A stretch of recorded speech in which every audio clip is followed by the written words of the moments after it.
America Iran మధ్య జరిగిన రెండో దఫా చర్చలు విఫలమయ్యాయి.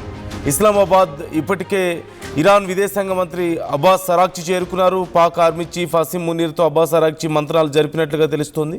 అమెరికా ఒత్తిళ్లకు తలొగ్గేది లేదు అంటూ అబ్బాస్ తేల్చి చెప్పారు. అణు కార్యక్రమాన్ని ఆపే ప్రసక్తే లేదంటూ ఇరాన్ మరొకసారి చాలా క్లియర్గా చెప్పింది. పాకిస్తాన్కు ఇప్పటికే అమెరికా ప్రతినిధుల బృందం కూడా చేరుకుంది.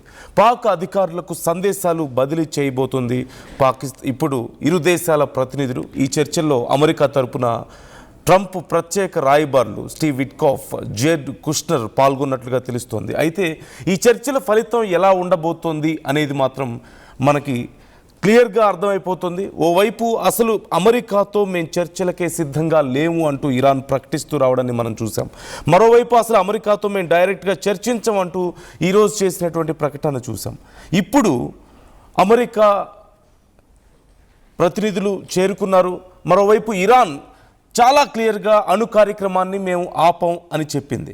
ఇప్పుడు పాకిస్తాన్ అమెరికాకి ఇదే విషయాన్ని చెప్పే పరిస్థితి కనపడుతోంది.